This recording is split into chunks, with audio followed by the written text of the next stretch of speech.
Bismillahirrahmanirrahim. Assalamualaikum warahmatullahi wabarakatuh. Sebelumnya, perkenalkan nama saya Rian Febrianto dengan NIM 031974 dari Program Studi Teknik Mesin Institut Teknologi Kalimantan. Di sini saya akan menjelaskan mengenai pengujian impact.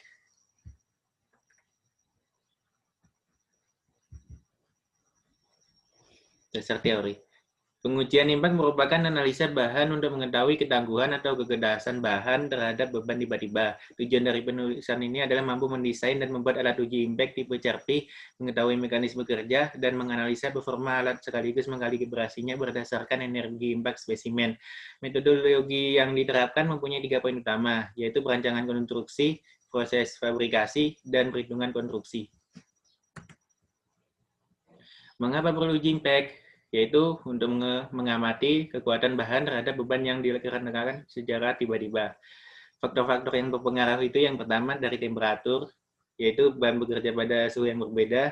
Kemudian yang kedua, yaitu yang menyebabkan terjadinya keretakan dan perubahan bentuk. Dan yang ketiga yaitu takikan, yang berupa cacat, tidak teratur dalam bentuk atau alur pada permukaan bahan. Bentuk dan dimensi spesimen uji. Penambang spesimen uji standarnya adalah 10 mm x 10 mm dengan panjang 55 mm untuk teknik CRP seperti spesimen tipe A, B, dan C pada gambar, dan panjang 75 mm untuk teknik IZOT spesimen tipe D pada gambar.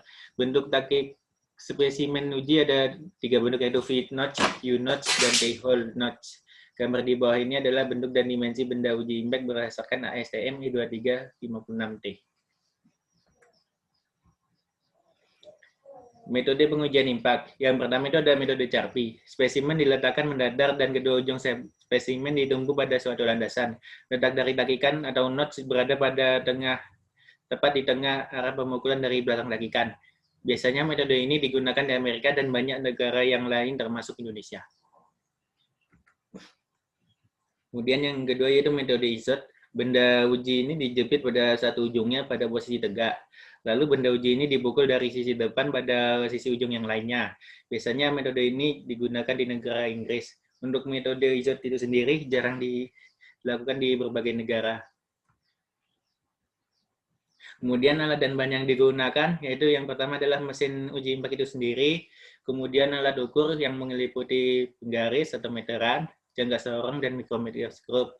Kemudian yang ketiga yaitu benda yang diuji atau logam yang diuji.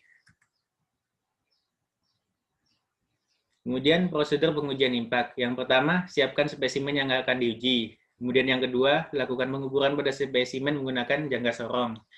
Yang ketiga, siapkan spesimen dengan suhu rendah, suhu sedang, dan suhu tinggi. Kemudian yang keempat, untuk suhu rendah, isi plastik dengan air dan spesimen lalu simpan di freezer hingga air beku. Untuk yang kelima, untuk suhu tinggi, didihkan air hingga suhu kurang lebih 100 derajat Celcius dan masukkan spesimen. Kemudian yang keenam, simpan spesimen pada landasan dengan simetris dengan takikan membelakangi arah datangnya godam atau metode CRP. Kemudian yang ketujuh, angkat lengan godam hingga terkunci. Kemudian yang kedelapan, putar pointer searah jarum jam hingga sejajar dengan godam. 9. Lalu pukul 2 sehingga godam meluncur dan perhubungkan dengan spesimen. Kemudian yang terakhir, lakukan pengiriman setelah godam mencapai ketinggian maksimumnya. Kemudian ini adalah persamaan atau rumus yang digunakan untuk pengolahan data. Yang pertama mulai dari tinggi pemukul, kemudian yang kedua kecepatan pukulan, kemudian yang ketiga tenaga patah, kemudian tenaga patah luas penampang, kemudian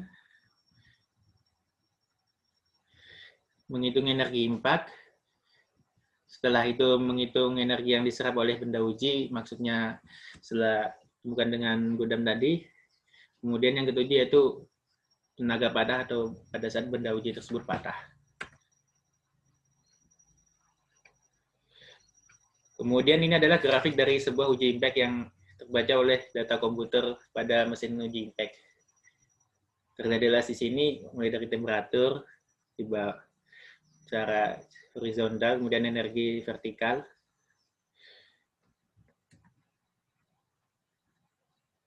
Kemudian berbagai macam pola padahan. Yang pertama pola perpadahan getas.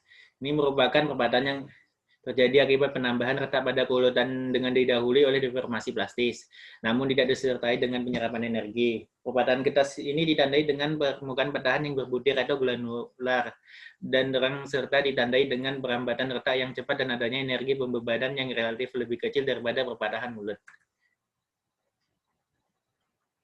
Kemudian yang kedua yaitu pola perpatahan ulet. Perpatahan ulet ini perpatahan yang terjadi akibat pembebanan yang berlebih di mana sebelumnya terjadi penyerapan energi dan deformasi plastis.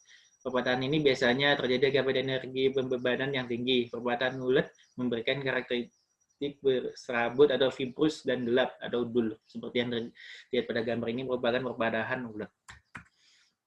Kemudian yang terakhir yaitu pola perpatahan campuran.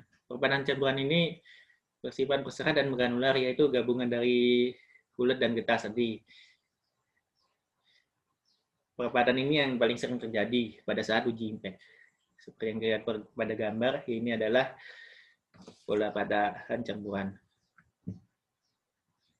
Berikut ini adalah salah satu contoh studi kasus atau contoh soalnya. Mesin uji impact yang memiliki panjang pendulum 0,6534 meter dan massa pendulum 27,23 kg digunakan untuk uji impact sampel baja. Pengujian dilakukan dengan sudut awal alfa sebesar 153,5 derajat dan setelah menempuh benda uji, sudut yang terbentuk beta sebesar 114,7 derajat. Hitunglah besar energi yang diserap oleh sampel baja tersebut pada saat patah. Langsung saja, ini cara penyelesaiannya dari kasus tersebut. Diketahui masanya 27,23 kg. Jari-jarinya itu 0,6534 meter. Sudut alfanya 153,5 derajat, sudut betanya 114,7 derajat. Yang ditanya itu energinya, energi impact. Kemudian langsung saja dengan menggunakan E sama dengan M kali G kali R. Kemudian cos beta dikurang cos alfa, sehingga dapat hasilnya energi impactnya sebesar 83,69 joule. Ya, itu saja. Sekian dan terima kasih atas materi yang dapat saya sampaikan. Saya mohon maaf apabila terdapat salah kata. Wabillahi taufiq wal hidayah. Wassalamualaikum warahmatullahi wabarakatuh.